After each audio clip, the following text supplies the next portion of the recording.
December 15, 1944, Bastogne, Belgium. Oberst Heinrich Müller studied the intelligence report through wire-rimmed spectacles, his weathered fingers leaving smudges on the thin paper. A veteran of the Eastern Front with 23 confirmed kills, Müller allowed himself a thin smile. "Look at this," Müller said, tossing the report onto the oak table scarred with cigarette burns.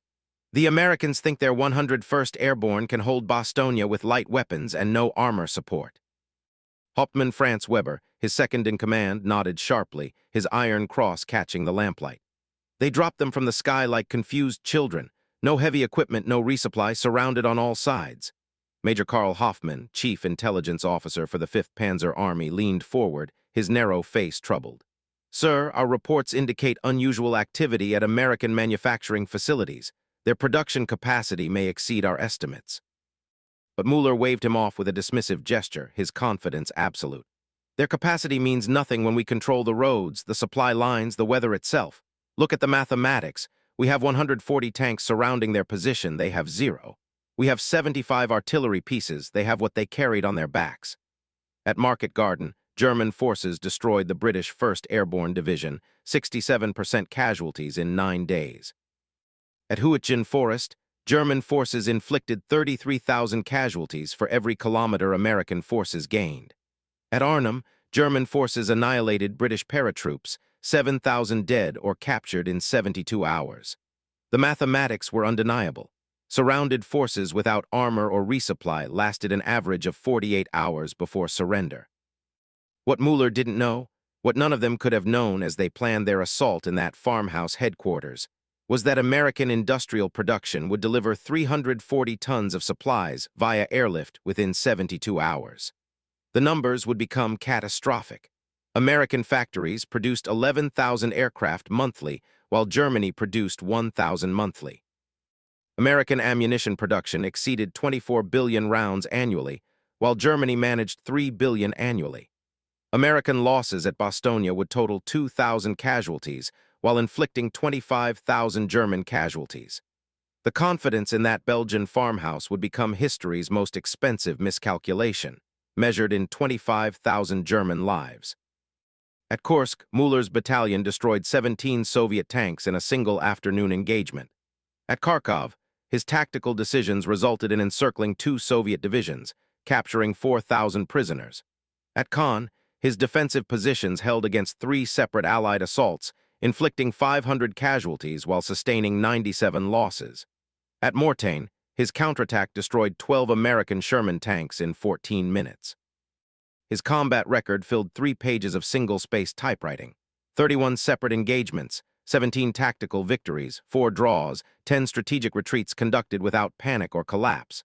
Subordinates described him as methodical, calculating, certain. Superior officers valued his ability to assess battlefield mathematics with cold precision. He calculated ammunition expenditure rates, casualty ratios, fuel consumption metrics, supply line vulnerabilities. Every decision emerged from numerical analysis rather than intuition or ideology. His Knight's Cross sat in his breast pocket, awarded personally by Field Marshal von Rundstedt for actions at Mortain. Officers across 3 armies knew his reputation. Soldiers under his command trusted his tactical assessments. Enemy forces respected his defensive capabilities. His record demonstrated consistent battlefield success through mathematical superiority calculations. The mathematics were undeniable. Major Hoffmann reviewed reconnaissance photographs in the corner of the farmhouse, his fingers tracing American positions on the map overlay. Intelligence indicated the 101st Airborne Division numbered approximately 10,000 men, equipped with M1 Garand rifles, light mortars, bazookas, but critically lacking armor, artillery support, and winter clothing adequate for Belgian December temperatures. German forces numbered 45,000 infantry, 140 tanks including 47 Panthers and 23 Tigers, 75 artillery pieces ranging from 105 to 150 caliber, with supply lines extending back through functional German territory. Tactical mathematics favored German forces by every measurable metric. Infantry superiority, 4.5 to 1. Armor superiority, 140 to 0, infinite advantage. Artillery superiority, 75 to minimal. "Oberst," Hoffmann said quietly, his voice barely audible over the crackling radio in the adjacent room, American manufacturing reports show disturbing trends. Their aircraft production increased 47% in the last quarter. Their ammunition output exceeds our entire annual production in a single month. A facility in Indiana produces more artillery shells daily than our entire Ruhr Valley complex produces weekly. Mueller glanced up from his operational maps, his expression unchanged, his confidence unshaken by theoretical industrial statistics. Major, we are discussing immediate tactical reality, not theoretical industrial capacity thousands of kilometers away. Here now, we have superiority of 5-1 in infantry, infinite superiority in armor. They have none, and complete superiority in artillery. American production means nothing to men surrounded without resupply in winter conditions. The mathematics were undeniable. Unteroffizier Stefan Kessler had experienced American firepower firsthand at Omaha Beach, where he survived the initial landings through luck rather than skill or superior positioning. He remembered the ships, endless ships, stretching to the horizon, each one disgorging men and equipment in quantities that seemed impossible to sustain logistically. At St. Lo, he witnessed American artillery preparation that lasted 6 hours, expending more ammunition than his entire regiment possessed for monthly operations across all combat activities. At Aachen, he saw American forces assault fortified positions with such overwhelming materiel superiority that German defensive fire seemed meaningless, absorbed by sheer quantity of attacking forces and supporting fire that continued without pause or ammunition conservation. At Kasserine Pass, German forces destroyed the American offensive, inflicting 6,000 casualties in 3 days of sustained combat operations. At Anzio, German forces contained the landing for 4 months, killing 7,000 and wounding 36,000 American and British troops. At Huichen, German forces made Americans pay 7 casualties for every 1 German casualty through superior defensive positions and tactical expertise. The Americans have numbers, Kessler reported to Mueller during the planning session, his Feldgrau uniform still dusty from reconnaissance patrol through forward positions. But they lack battlefield discipline, tactical sophistication, operational experience. At Kasserine, we destroyed their offensive. At Anzio, we contained their landing. At Huichen, we made them pay 7 for 1. Experience matters more than industrial output. Quality defeats quantity. Mueller nodded approval, his confidence reinforced by experienced subordinate assessment. The mathematics seemed irrefutable. Willow Run, Michigan, September 1944. Henry Kaiser walked through the bomber production facility at 6:15 a.m. on a Tuesday morning, his footsteps echoing across concrete floors that stretched for 1 mile in a single straight line without interruption. This single facility produced 1 B-24 Liberator bomber every 63 minutes. Every hour, another 4-engine heavy bomber rolled off the assembly line, fully equipped with 10 Browning M250 caliber machine guns, 8,000 pounds of bomb capacity, and fuel for 2,000-mile range operations. The facility operated 24 hours daily, 7 days weekly, never stopping production except for scheduled maintenance performed during shift changes. In January 1942, America produced just 17 heavy bombers monthly across all facilities nationwide. By June 1942, production reached 135 heavy bombers monthly. By December 1943, production exceeded 600 heavy bombers monthly from multiple facilities operating at increasing efficiency. By September 1944, Willow Run alone was producing 450 B-24 bombers monthly. This single facility was producing more heavy bombers monthly than Germany's entire aircraft industry produced of all types combined, including fighters, bombers, and reconnaissance aircraft. Rose Williams, previously a department store clerk from Detroit earning $28 weekly, now operated a riveting machine producing 7,000 rivets daily into B-24 fuselage sections that would carry bombs over occupied Europe. She worked 8-hour shifts, 6 days weekly, earning $87 per week, more than she earned in 3 weeks at her previous employment selling women's clothing at Hudson's department store downtown. Her riveting station processed aluminum panels at a rate of 14 panels hourly throughout her entire shift without significant breaks, except for 15 minutes lunch and 2 10-minute rest periods. She personally installed rivets into bomber sections that would carry 14 tons of bombs over Germany, each rivet critical to structural integrity during high-altitude flight operations. In one 8-hour shift, she processed 112 panels, enough for 8 complete bomber fuselages when combined with work from other stations performing complementary assembly operations. Her single station's daily output, when calculated across all similar stations operating throughout the facility, produced components for 4 complete bombers daily. Germany's entire bomber production across all factories nationwide averaged 90 bombers monthly total. Rose Williams and workers like her at Willow Run produced more bombers in 4 days than Germany produced in 30 days. She produced more bombers in 1 week than Germany produced from 3 separate factories.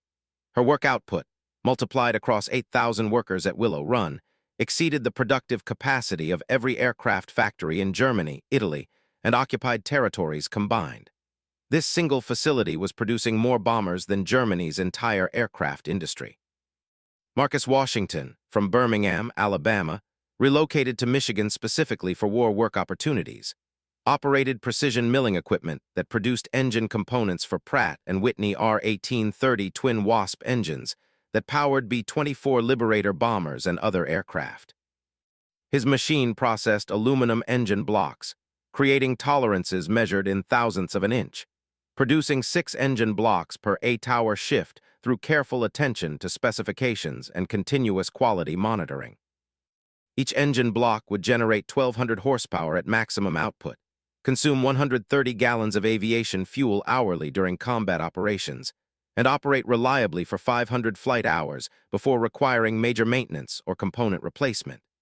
His single milling station produced enough engine blocks daily for 3 complete bomber power plants, each requiring 2 engines per aircraft for the twin-engine configuration.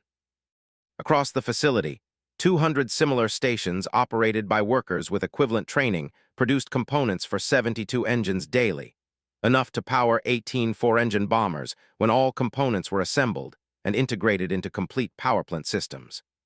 This represented more engine production in a single day than Germany's BMW and Daimler-Benz facilities produced in a complete week of operations. His single station's daily output exceeded the weekly output of any single German aircraft engine factory operating at maximum capacity. The mathematics were absolute. 1 American factory worker produced more in 1 shift than 5 German factory workers produced in 1 week. This single facility was producing more engines than Germany's entire aircraft engine industry. Charles Henderson, $1-a-year man from Ford Motor Company, managed logistics coordination for Willow Run's supply chain, ensuring continuous material flow to prevent production stoppages. Previously earning $140,000 annually as Ford's Director of Manufacturing Operations, he now earned $1 annually as his contribution to the war effort while living off savings accumulated during peacetime employment. His organizational systems tracked 3 million individual parts flowing through Willow Run's production lines daily, from smallest rivets to largest structural components. He implemented continuous flow manufacturing principles that reduced bomber production time from 360 man-hours per aircraft to 94 man-hours per aircraft through elimination of unnecessary movements and optimization of assembly sequences. His efficiency improvements increased daily output from 1 bomber to 16 bombers through systematic analysis of production bottlenecks and implementation of solutions. He coordinated rail deliveries of 700 tons of aluminum, steel, rubber, and components daily from suppliers across 43 states. His supply chain management ensured 0 production stoppages from parts shortages across 9 consecutive months of continuous operations. Henderson's management systems represented industrial sophistication that German factories couldn't replicate even if they possessed equivalent raw materials, which they did not. This single facility exceeded Germany's entire bomber production capacity. Americans discarded 93 tons of aluminum scrap daily from Willow Run production processes, material rejected for minor imperfections or dimensional variations exceeding tolerances. Germany allocated 47 tons of aluminum monthly for all aircraft production across all facilities nationwide. The waste from single-shift operations at 1 American factory exceeded Germany's total monthly aluminum allocation for its entire Air Force construction program. The waste from daily production operations at Willow Run, including scrap aluminum, rejected components, and testing materials consumed in quality verification procedures, exceeded 1,200 tons weekly. Germany's total aircraft production across all types consumed 900 tons of materials weekly across all factories combined. American waste exceeded German total production.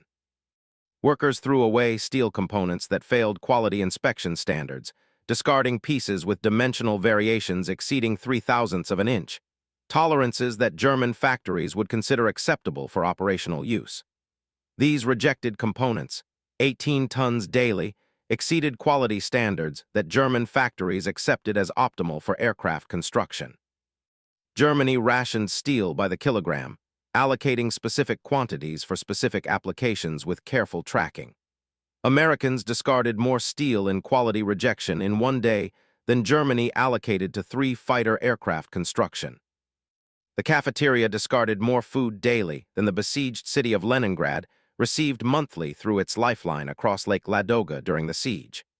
Workers consumed 3,600 meals daily, discarding an average of 4 ounces of food per meal after eating their fill, totaling 900 pounds of food waste daily thrown into garbage collection. American factory cafeterias served unrestricted portions of meat, bread, vegetables, and dessert, workers taking what they wanted without rationing. German civilians received 180 grams of bread daily, 30 grams of fat weekly, 40 grams of meat weekly when available. Willow Run Cafeteria threw away more meat in one day, 340 pounds, than 300 German families received in 1 week combined. The rejected components from quality control inspection, sufficient to build complete aircraft if German tolerances were acceptable standards, totaled 14 tons of aluminum, 7 tons of steel, and 3 tons of copper weekly. Germany's total Messerschmitt Me-262 jet fighter production, their most advanced aircraft representing cutting-edge aviation technology, consumed 11 tons of aluminum per aircraft. Willow Run's weekly rejected components contained enough aluminum to build 1 complete Me-262, which Germany produced at a rate of 12 monthly across all factories. American quality control rejection exceeded German advanced fighter production. This single facility's waste exceeded Germany's jet fighter production. Major Hoffman appeared at Willow Run in August 1944 as part of a captured intelligence officer exchange for documentation purposes, escorted by American personnel. His escort, a U.S. Army captain, showed him the production line, the continuous flow of components becoming complete aircraft in 94 man-hours from first rivet to final inspection. Hoffman recorded notes in careful handwriting. Single facility output, 450 monthly. Equals 37.5% of German total aircraft production all types. Worker productivity, 8x German equivalent. Material waste, exceeds our monthly allocation. He submitted his report to Wehrmacht intelligence through neutral intermediaries operating in Switzerland. His superiors classified it as American propaganda, actual figures likely overstated by 400%. His warning about American production capacity reached Oberst Müller in Belgium 3 weeks before the Bastogne encirclement began. Müller filed it unread, dismissing industrial statistics as irrelevant to immediate tactical situations. December 16, 1944, near Bastogne, Belgium, 3:47 hours. Unteroffizier Stefan Kessler was conducting routine perimeter patrol at his squad's forward observation position when he heard the unmistakable sound of aircraft engines approaching from the west through heavy weather. Low clouds hung at 300 meters altitude. Fog reduced visibility to 50 meters in all directions, conditions that should have grounded all aircraft according to every principle of military aviation safety and operational doctrine. At 3:47 hours, he glimpsed shapes moving through the fog, massive 4-engine aircraft flying at dangerously low altitude below minimum safe operating parameters. At 3:49 hours, the first parachutes appeared, emerging from the cloud base like ghosts materializing from gray nothingness. Supply canisters descended in clusters, 18 parachutes per drop, each canister containing 140 pounds of ammunition, medical supplies, or rations for besieged American forces. At 3:51 hours, the first canister struck Earth 600 meters behind American lines encircling Bastogne with audible impact. Elapsed time from aircraft appearance to supply delivery, 4 minutes. At 3:53 hours, Kessler observed American soldiers emerging from their defensive positions to retrieve the supplies despite ongoing German artillery harassment fire falling sporadically across the area. At 3:56 hours, the second wave of aircraft appeared through the fog, 16 C-47 transport aircraft flying in formation through conditions that German flight regulations classified as impossible for safe operations. At 3:59 hours, 176 more supply canisters descended on parachutes, drifting toward American positions.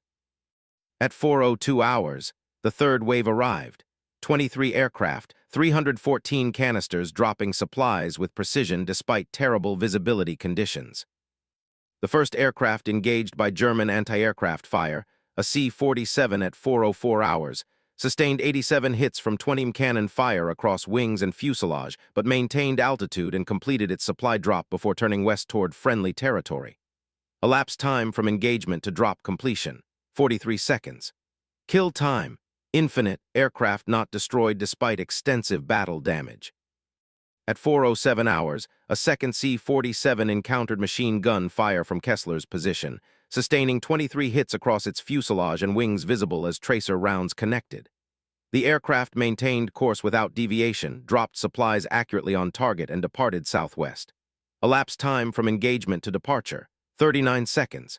Kill time, infinite, aircraft survived and returned to base. At 4:11 hours, a third aircraft flew directly over German positions at 270 meters altitude, so low that Kessler observed the pilot's face through the cockpit window.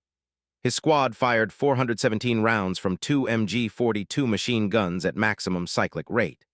The aircraft sustained 54 confirmed hits visible across control surfaces, dropped supplies exactly on target with precision, and departed southwest.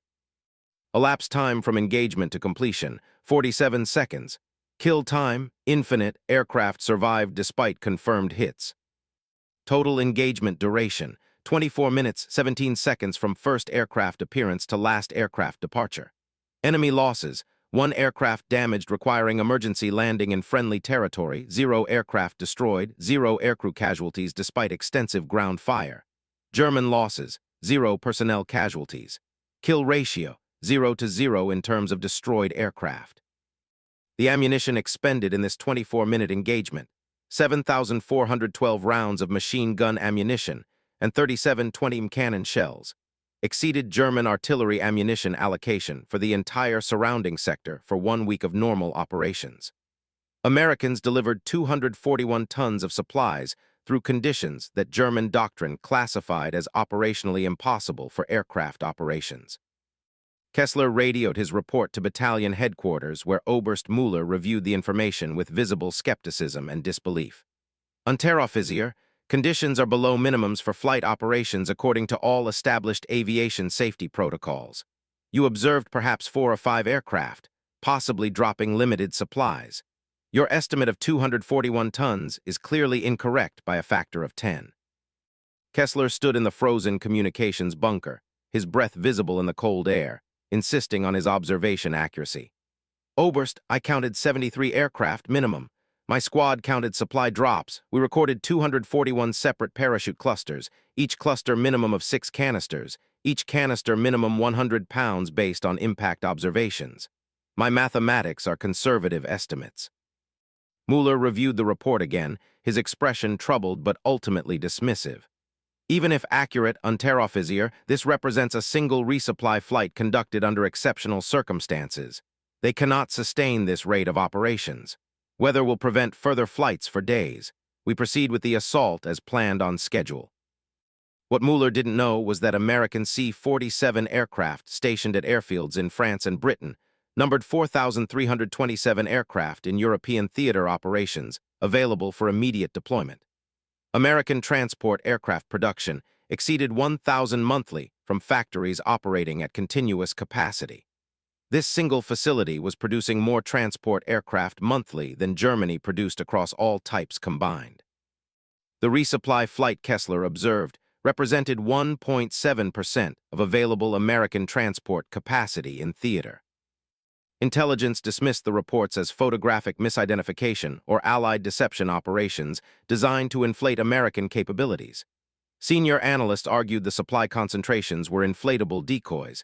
The aircraft production figures represented mathematical errors or duplicate counting of same units. Hoffmann's immediate superior, Oberst Wilhelm Brandt, marked his report with red ink. Analyst displays excessive pessimism. Recommend psychological evaluation for defeatist attitudes. Americans lack industrial capacity for sustained operations at reported levels.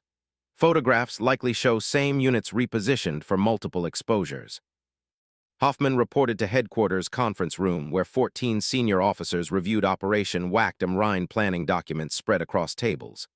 Gentlemen, American industrial production exceeds our estimates by minimum 400% based on captured documents and aerial reconnaissance. Their ammunition production, 24 billion rounds annually. Our production, 3 billion rounds annually. A single American factory produces more artillery shells monthly than our entire industrial base produces quarterly. Their aircraft production, 11,000 monthly all types. Our production, 1,000 monthly all types. They are not winning through superior soldiers or tactics. They are winning through overwhelming industrial capacity. American production of M1 Garand rifles exceeded 50,000 weekly from Springfield Armory alone. German production of Kar 98K rifles managed 12,000 weekly across 6 facilities combined. This single facility exceeded Germany's total rifle production across 6 facilities. American production of Browning 30 caliber machine guns exceeded 4,000 weekly. German production of MG-42 machine guns reached 1,000 weekly at maximum capacity. American production of M4 Sherman tanks exceeded 1,600 monthly. German production of Panther and Tiger tanks combined reached 300 monthly. This single facility exceeded Germany's total monthly tank production of all types. They tried increasing production shifts from 8-hour to 12-hour operations to maximize output. The Americans already operated 3 8-hour shifts, continuously maintaining productivity through adequate rest. They attempted expediting supply chains through priority allocations and streamlined logistics. Americans possessed excess transportation capacity, rendering prioritization unnecessary.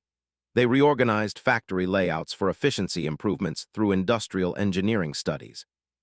American factories already implemented continuous flow production, achieving maximum theoretical efficiency. They reduced quality control standards, accepting higher defect rates to increase quantity. Americans maintained stringent quality control while exceeding German quantity by orders of magnitude. December 19, 1944, Bastogne perimeter, 14:23 hours. The assault began with artillery preparation at 1400 hours, 75 German guns firing for 23 minutes, expending approximately 3,000 shells across American defensive positions. At 14:23 hours, German infantry emerged from tree lines northeast of American positions, 6 companies advancing in skirmish line formation supported by 14 Panzer IV tanks and 9 assault guns providing direct fire support. At 14:25 hours, American defensive fire commenced from prepared positions, 27 30 caliber machine guns and 14 50 caliber machine guns engaging from positions with interlocking fields of fire carefully planned during defensive preparation. At 14:26 hours, the first German tank struck a mine at 370 meters range from American positions. Elapsed time from engagement to immobilization, 0 seconds. Mine strike occurred immediately upon contact. At 14:27 hours, American bazooka teams engaged the immobilized tank from 2 concealed positions. At 14:28 hours, the tank exploded from ammunition detonation, catastrophic kill. Elapsed time from engagement to destruction, 63 seconds. Kill time, 63 seconds from first bazooka round to ammunition explosion. At 14:29 hours, a second Panzer IV advanced to support the first tank, positioned at 400 meters range attempting to suppress American positions. At 14:30 hours, 2 bazooka rounds struck its turret ring in rapid succession. At 14:31 hours, the tank caught fire from fuel ignition. Elapsed time from engagement to destruction, 147 seconds. Kill time, 147 seconds from first shot to fire. At 14:32 hours, 3 assault guns maneuvered to suppress American positions with high explosive fire. At 14:33 hours, American M157 anti-tank guns engaged from concealed positions at 600 meters range. At 14:34 hours, the first assault gun sustained direct hit to driving compartment, penetration confirmed. At 14:35 hours, the assault gun crew abandoned vehicle after internal fire started. Elapsed time from engagement to crew abandonment, 171 seconds. Kill time, 171 seconds. At 14:36 hours, second assault gun engaged by different anti-tank gun. At 14:37 hours, hit in engine compartment, mechanical damage. At 14:38 hours, vehicle immobilized, crew unable to maneuver. Elapsed time from engagement to immobilization, 134 seconds. Kill time, 134 seconds. At 14:41 hours, German infantry reached 200 meters from American positions under covering fire from remaining armor. Machine gun fire reached maximum intensity, American 30 caliber guns firing at cyclic rate of 500 rounds per minute, 50 caliber guns at 450 rounds per minute. At 14:43 hours, first wave faltered under sustained fire, infantry seeking cover. At 14:47 hours, second wave advanced through first wave positions attempting to maintain momentum. At 14:49 hours, American mortars began systematic fire, 1881 mortars dropping high explosive at maximum sustainable rate. At 14:52 hours, German advance completely stalled, infantry pinned in open ground unable to advance or retreat effectively. Total engagement duration, 29 minutes from artillery preparation to assault termination. Enemy losses, 4 tanks destroyed, 7 tanks damaged and withdrawn, 3 assault guns destroyed, approximately 240 infantry casualties killed and wounded. American losses, 14 soldiers killed, 37 wounded, 0 positions abandoned, 0 armor lost because Americans possessed no armor. Kill ratio vehicles, 14-0. Kill ratio personnel, 240-51. The ammunition expended in this 29-minute engagement exceeded Germany's ammunition allocation for the entire assault sector for 72 hours of operations. Oberst Müller received casualty reports at 15:34 hours in his command post 3 kilometers behind assault positions, reviewing the mathematics with visible confusion and concern. 14 tanks lost or damaged in 29 minutes, 240 casualties, against infantry with light weapons and no armor support. His operations officer confirmed the figures, multiple company commanders reporting identical assessments from different sectors. Müller studied tactical maps showing American defensive positions, calculating fields of fire, ammunition expenditure rates necessary to achieve reported casualties, resupply requirements for sustaining defensive fire intensity observed.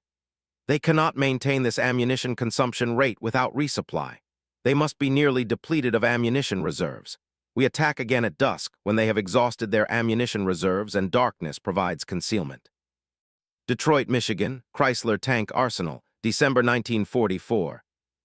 Workers at Chrysler Detroit Arsenal completed 1,100 M4 Sherman medium tanks in December 1944, averaging 36 tanks daily through continuous 3-shift operations without interruption. 1 tank every 40 minutes throughout continuous operations. Every 70 minutes, 2 complete tanks rolled off parallel assembly lines, fully equipped with 75 main guns, 3 30 caliber machine guns, 1 50 caliber machine gun, 90 rounds of 75 ammunition, 6,700 rounds of 30 caliber ammunition, and 600 rounds of 50 caliber ammunition. Production never stopped except scheduled maintenance during shift changes. Americans discarded 37 tons of steel daily from production processes at this single facility, rejected components failing dimensional tolerances or metallurgical specifications. Germany allocated 23 tons of armor-grade steel daily for all tank production across all facilities nationwide. American waste of rejected steel exceeded German total allocation for tank armor by 61%. This single facility's waste exceeded Germany's entire steel allocation for tanks. Americans discarded 1,400 gallons of paint daily, excess from spray painting operations where overspray and rejected finishes accumulated in collection systems. Germany rationed paint by the liter, allocating specific quantities to each vehicle based on precise calculations of surface area. American daily paint waste exceeded Germany's monthly paint allocation for all military vehicles combined. This single facility discarded more paint than Germany allocated to all vehicles.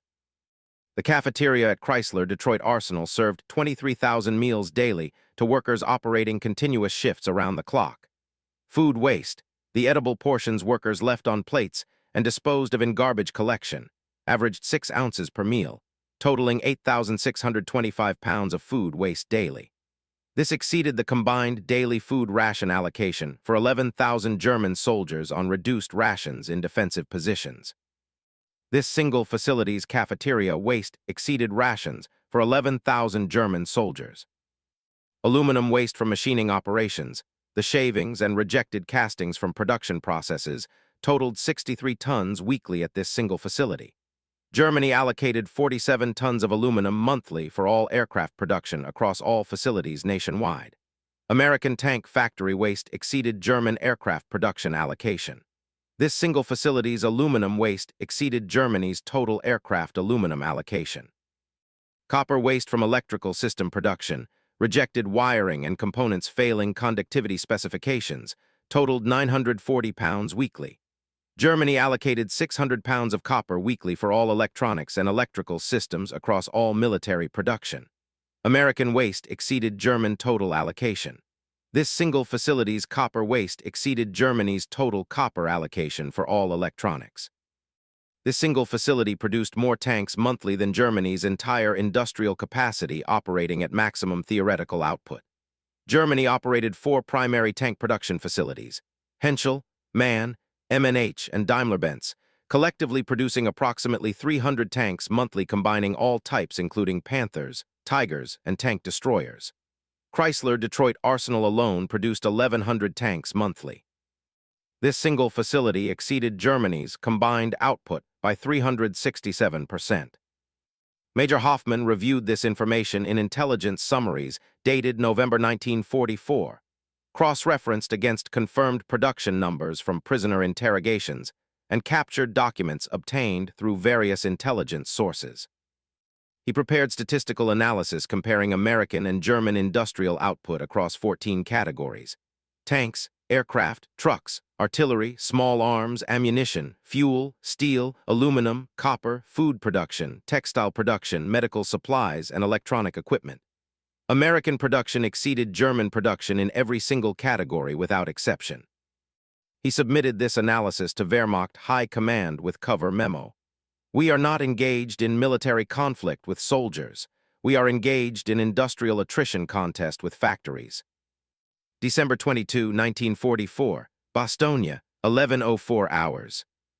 Weather cleared at 10:47 hours, clouds lifting to 3,000 meters altitude, visibility extending to 15 kilometers in all directions after days of fog and overcast.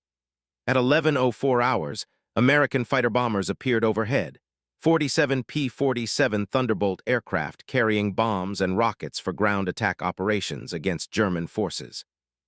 German forces, concentrated for renewed assault operations, represented target-rich environment with minimal concealment available. At 11:07 hours, first flight of 8 P-47s rolled into attack dives from 3,000 meters altitude, approaching German armor concentrations northeast of Bastogne. At 11:08 hours, first aircraft released bombs at 500 meters altitude, pulling out of dive at 200 meters above ground level. 2 bombs struck within 30 meters of 3 concentrated Panther tanks attempting concealment in tree line. At 11:09 hours, first tank hit directly by 500-pound bomb, catastrophic ammunition explosion. Elapsed time from bomb release to destruction, 4 seconds. Kill time, 4 seconds from bomb impact to tank destruction. At 11:09 hours plus 23 seconds, second tank hit by bomb fragmentation, fuel tanks ruptured, immediate fire spreading. Elapsed time from engagement to destruction, 27 seconds. Kill time, 27 seconds. At 11:10 hours, second flight attacked different sector, 8 aircraft diving on German infantry positions concentrated in open terrain. Rockets launched at 400 meters range, 16 rockets per aircraft, 128 rockets total salvo. At 11:11 hours, rockets impacted across 200-meter frontage, high explosive fragmentation effects. Casualties immediate and extensive across impact zone. Estimated 57 killed, 93 wounded in single pass. Elapsed time from rocket launch to impact, 3 seconds.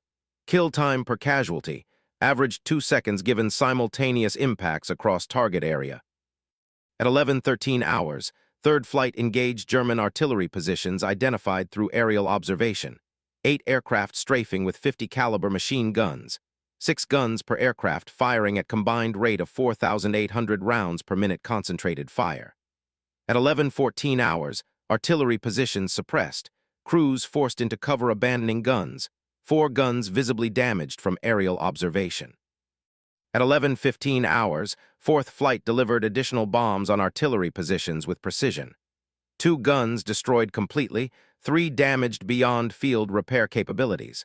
Elapsed time from engagement commencement to artillery neutralization, 2 minutes, 43 seconds total elapsed time. At 11:18 hours, 5th Flight attacked supply columns on roads northwest of engagement area, catching trucks loaded with ammunition and fuel attempting to reach forward positions. At 11:19 hours, 8 aircraft strafing convoy, combined 50 caliber fire concentration along road. At 11:20 hours, lead truck exploded from ammunition cargo detonation. At 11:20 hours plus 14 seconds, second truck exploded from fuel cargo ignition. At 11:21 hours, entire convoy of 17 trucks destroyed or abandoned, burning wreckage blocking road, preventing movement. Elapsed time from engagement to convoy destruction, 3 minutes, 11 seconds.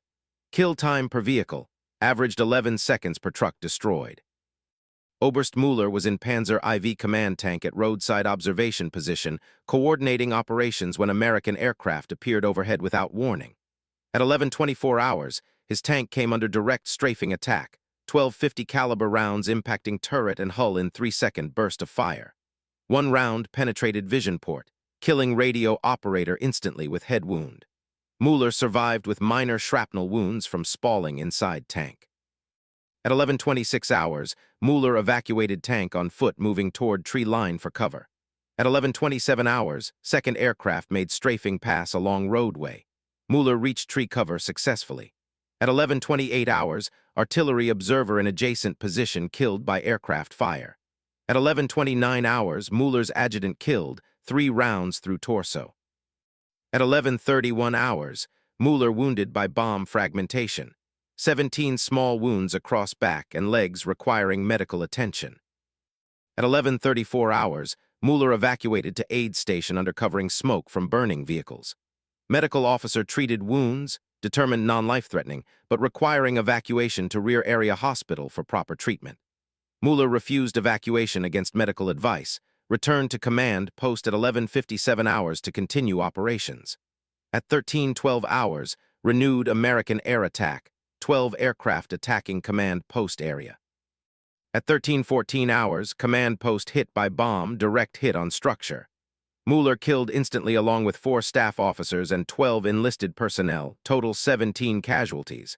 Elapsed time from engagement to death, 43 seconds. Kill time, 43 seconds from bomb release to Müller's death. Total engagement duration of air attacks, 37 minutes from first aircraft appearance to final aircraft departure. Enemy losses, 11 tanks destroyed, 17 tanks damaged, 33 trucks destroyed, 7 artillery pieces destroyed, 4 artillery pieces damaged, estimated 470 infantry casualties killed and wounded, 1 command post destroyed with 17 personnel killed, including senior commander. American losses, 2 aircraft damaged by ground fire, 0 aircraft destroyed, 0 pilots killed, 1 pilot wounded requiring evacuation. Kill ratio aircraft, 0-2, no American aircraft destroyed. The ammunition expended by 47 P-47 aircraft, approximately 47,000 rounds of 50 caliber ammunition, 146 bombs of various weights, and 240 rockets, represented more ordnance than Germany's Luftwaffe expended in all ground attack operations across entire Western Front in previous week of operations. Unteroffizier Stefan Kessler observed the air attack from foxhole position, counting aircraft, timing attacks with wristwatch, recording damage observations in notebook. He watched Oberst Müller's command post explode at 13:14 hours, saw smoke and debris scatter across 50 meters radius from blast, knew immediately that everyone inside died from explosion. He recorded in notebook, "This wasn't combat, this was systematic annihilation." January 1945, Allied Interrogation Center, Wiesbaden, Germany. Major Karl Hoffmann sat across wooden table from American intelligence officer wearing captain's bars on shoulders, notepad open recording testimony for official records. Hoffman spoke clear English learned at Heidelberg University before the war, cooperating fully with interrogation because the war's outcome no longer required debate or discussion. Germany lost. America won through industrial superiority. Mathematics explained why conclusively. We were not defeated by better soldiers, but by better factories producing unlimited material. Your industrial capacity exceeded ours by margins we couldn't comprehend until too late to respond effectively. A single American facility produced more aircraft than our entire industry across all facilities combined. A single American factory produced more tanks than all our factories combined operating at maximum capacity. A single American arsenal produced more ammunition than our complete industrial base operating continuously. Your Springfield Armory produced 50,000 rifles weekly. Our combined facilities produced 12,000 weekly total. Your Chrysler arsenal produced 1,100 tanks monthly. Our combined production reached 300 monthly maximum. Your aircraft factories produced 11,000 planes monthly. We managed 1,000 monthly at peak. The mathematics were absolute. We couldn't win industrial war. American interrogator asked about German production priorities, strategic decisions regarding resource allocation between competing military requirements. Hoffman explained German attempts at efficiency improvements, production increases through extended shifts, quality reductions for quantity gains. We tried everything possible within our limitations, extended shifts to 12 hours to maximize productivity, reduced rest periods to increase output, simplified designs to speed production processes, lowered quality standards to increase output quantity. Nothing worked effectively. You operated 3 8-hour shifts maintaining productivity through adequate rest periods. We operated 12-hour shifts achieving lower productivity through worker exhaustion. You maintained quality standards while producing overwhelming quantities simultaneously. We sacrificed quality for quantity and still produced less than you. You could lose 100 aircraft and replace them in 2 days. We could lose 10 aircraft and required 1 week to replace them. You could lose 300 tanks and barely notice the loss. We could lose 30 tanks and an entire front collapsed. Hoffman described Bostonia operations, watching American supply flights operating in weather conditions that grounded Luftwaffe operations completely.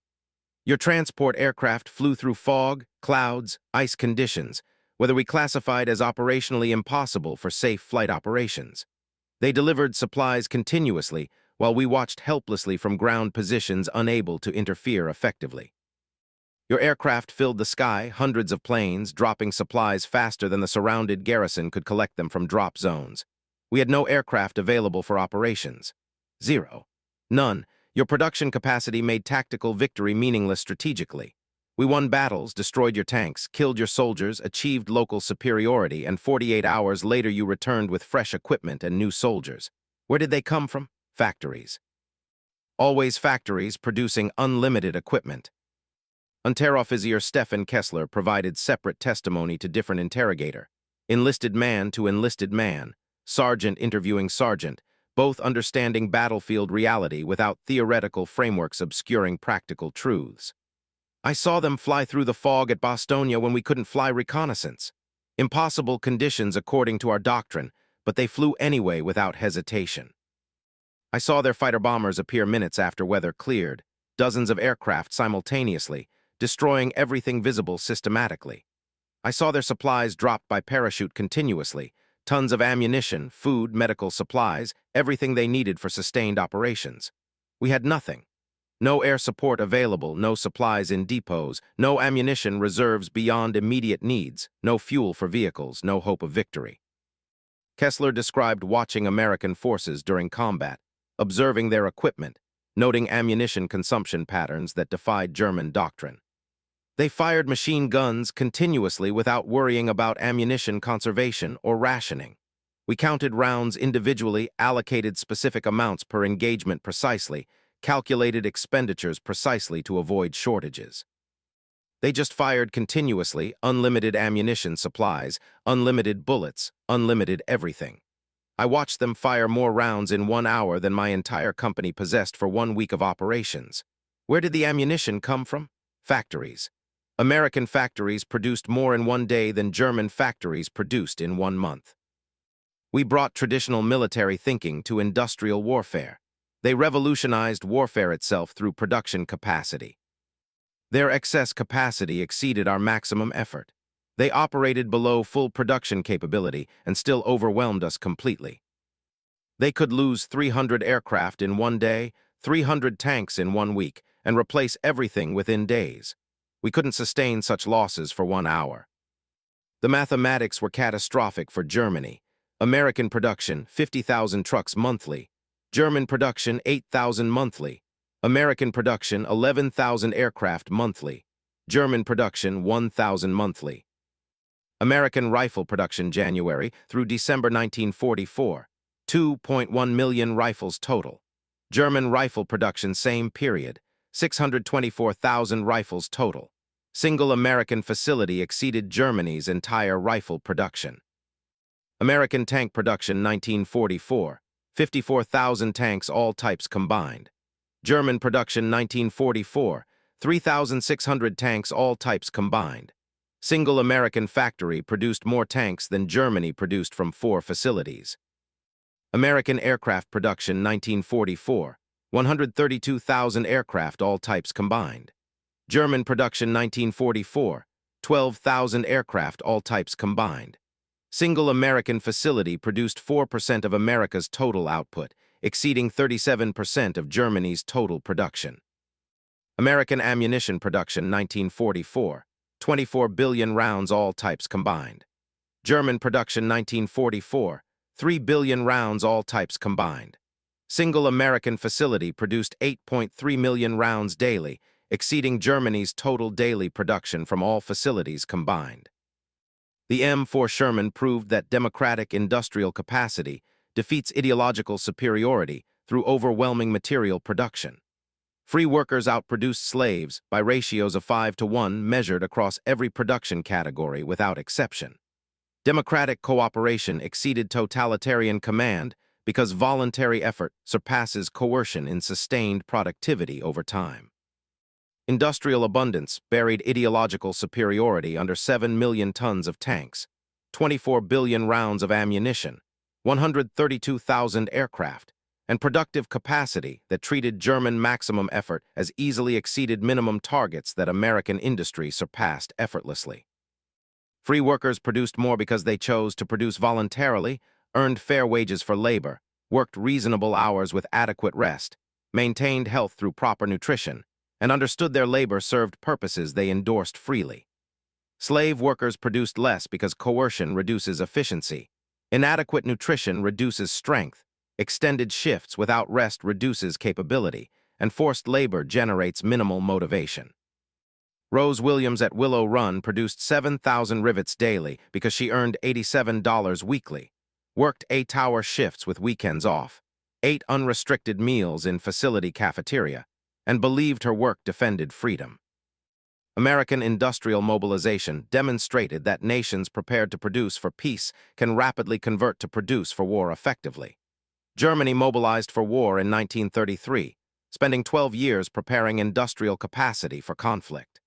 America converted civilian industry to military production in 1942, achieving greater output in 2 years than Germany achieved in 12 years.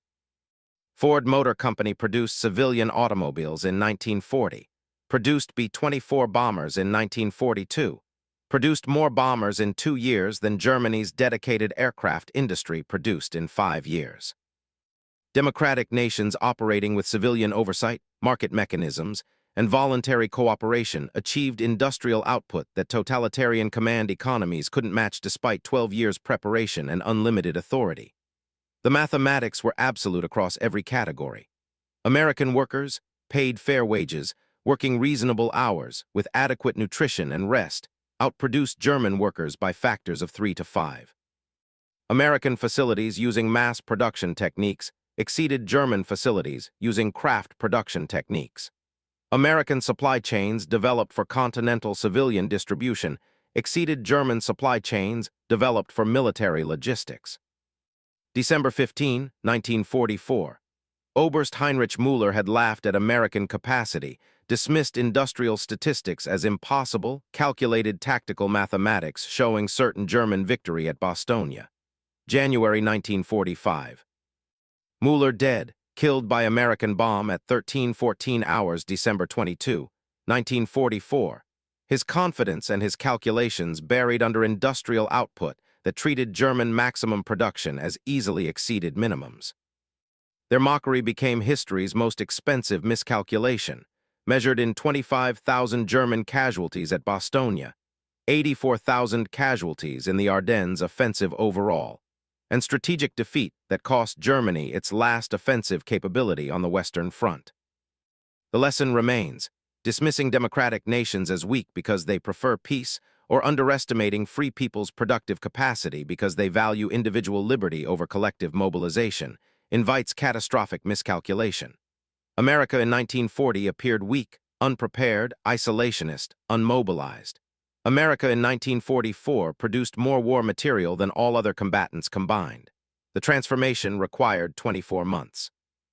The productive capacity demonstrated that free peoples defend their freedom with industrial abundance that totalitarian systems cannot match, command economies cannot replicate, and ideological superiority cannot overcome. The mathematics defeated the ideology. The factories defeated the army. The abundance defeated the fanaticism. Every time, without exception. Forever.